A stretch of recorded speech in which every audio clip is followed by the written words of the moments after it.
Hi అండి. నేను doctor Yugandhar Reddy, neurologist, Ashwini neuro, Nellore. So, మన ఈరోజు లో బ్యాక్ పెయిన్ అనేది ఎందుకొస్తుంది? దానికి కారణాలేంటి? దాన్ని ఎలా మనం రాకుండా నివారించొచ్చు అనే దాని గురించి మనం డిస్కస్ చేద్దాం. లో బ్యాక్ పెయిన్ అనేది చాలా సహజమైన కంప్లెయింట్. అయితే కొంత రెగ్యులర్‌గా రావటం, లైఫ్ స్టైల్ మీద ఎఫెక్ట్ చూపియటం, అంటే మన రోజువారీ పనుల మీద కూడా దాని ప్రభావం చూపియడం అనేది కొంత మనం దానికి ఇంపార్టెన్స్ ఇవ్వాల్సినటువంటి మెడికల్ కండిషన్. కొంతమందికి లో బ్యాక్ పెయిన్ ఎందుకు వస్తుంది అంటే ఎక్కువగా వంగి పనిచేసే వాళ్ళకి వస్తుంది. హౌస్ వైఫ్స్ ఎక్కువగా కామన్గా మనకు చూస్తుంటే ఎక్కువ వంగి పని చేస్తుంటారు. మాపింగ్ చేయడం, లేదా బట్టలు ఉతకటం, లేదా వస్తువులు లేపడం, ఇవన్నీ చేస్తూ ఉంటారు. ఇలాంటప్పుడు ఏమవుతుందంటే మీకు బ్యాక్ మజిల్ సపోర్ట్ లేని వాళ్ళు అలా చేస్తే ఆ పవర్ అంతా ఎవరు మోస్తారు? వెన్నుపూసల ఎముకల మీద పడుతుంది. వెన్నుపూసల ఎముకలు అనేటివి త్వరగా అరిగిపోవటం, అక్కడ కొంత నీరు రావటం, ఇన్ఫ్లమేషన్ రావడం, దాని నుంచి బ్యాక్ పెయిన్ అనేది జనరేట్ అవుతుంది. సో దీనికి సొల్యూషన్ ఏంటి అంటే మీరు ఫార్వర్డ్ బెండింగ్ చేసేటప్పుడు నీస్ కొంచెం వంచండి, అంటే మోకాళ్ళు కూడా వంచాలి.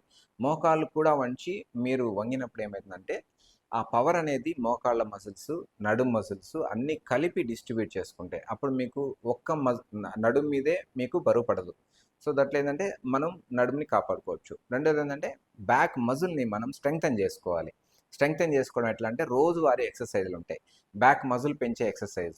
అంటే మీరు ఆల్రెడీ నేను చాలా పని చేస్తున్నాను, రోజంతా పనే ఉంటుంది, మళ్ళీ నాకెందుకు ఎక్సర్సైజ్ అనుకుంటారు చాలామంది. చాలామంది అలాంటి క్వశ్చన్ అడుగుతారు. మీరు చేసే పని వల్ల ఈ బ్యాక్ పెయిన్ పెరుగుతుంది. నేను చెప్పే ఎక్సర్సైజ్ వల్ల ఈ బ్యాక్ పెయిన్ తగ్గుతుంది. సో ఇదొక బ్యాలెన్స్. మీరు ఎక్సర్సైజ్ చేస్తేనే మీరు అలాంటి పనులన్నీ చేయగలుగుతారు. కాబట్టి బాడీని ప్రిపేర్ చేసుకోగలుగుతారు. ఆ రకంగా మీరు ఎక్సర్సైజ్ చేసుకొని బ్యాలెన్స్ చేసుకోగలిగితే, నడుం చుట్టూన్న మజిల్ డెవలప్ చేసుకోగలిగితే మీరు ఎంత పని చేసినా కూడా బాడీ సహకరిస్తుంది. కాబట్టి బాడీ ఎక్కువ ఫార్వర్డ్ బెండింగ్ చేయటం.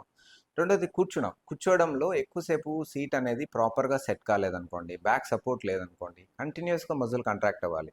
ఈ పారాస్పైనల్ మజిల్ అంటే ఈ స్పైన్ చుట్టూ మజిల్స్ వస్తాయి మనకు పిల్లర్స్ లాగా, పైనుంచి కిందకి మజిల్స్ ఉంటాయి. ఆ మజిల్ మీద ఎక్కువ ఒత్తిడి పడిపోతుంది. ఎక్కువ ఒత్తిడి పడి కంటిన్యూస్గా ఒకే పొజిషన్లో మనం కూర్చోవడం వల్ల ఆ మజిల్ అలసిపోతుంది. అలసిపోయినప్పుడు మీకు తెలియకుండానే బ్యాక్ పెయిన్ వచ్చి ఇటు అటు కదులుతూ ఉంటాం. కాసేపు తర్వాత కూర్చోలేం, ఎక్కువసేపు కూర్చోలేం. కూర్చుంటే మీకు నొప్పి వస్తుంది.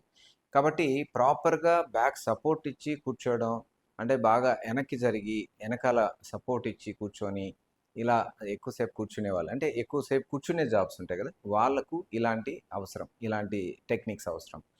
సో కూర్చున్నప్పుడు బాగా రిలాక్స్గా కూర్చోండి. ఫార్వర్డ్ ఇట్లా వంగి కూర్చోకండి. కూర్చున్నప్పుడు ఏమైంటే మజిల్ మీద ఎక్కువ ప్రెషర్ పడుతుంది. అదే మీరు వెనకాల సపోర్ట్ ఇచ్చి కూర్చుంటే రిలాక్స్గా ఉంటుంది, ఎక్కువసేపు కూర్చోగలరు. రెండోది ఏంటి, బెండ్ అవ్వడం వల్ల ఏమవుతుందంటే కొన్ని జాయింట్స్ మీదే మీకు ఆ బరువు అనేది పడుతుంది, ఫోకస్ పడుతుంది.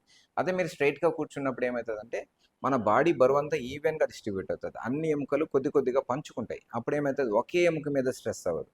సో అప్పుడు న్యాచురల్ పొజిషన్లో కూర్చోవడం వల్ల మీకు బ్యాక్ పెయిన్ వచ్చే అవకాశమే లేదు. సో అట్లా మీరు కొన్ని అర్థం చేసుకోవాలి. మన బాడీ ఫిజియాలజీ ఏంటి, బాడీలో వెన్నుపూస ఏమైంది, ఎందుకు అసలు బ్యాక్ పెయిన్ వచ్చింది, మన లైఫ్ స్టైల్ ఏం చేసాం. సో ఇవన్నీ కూడా మీరు అర్థం చేసుకోగలిగితే బ్యాక్ పెయిన్, లో బ్యాక్ పెయిన్ రాకుండా అవాయిడ్ చేయొచ్చు. Thank you.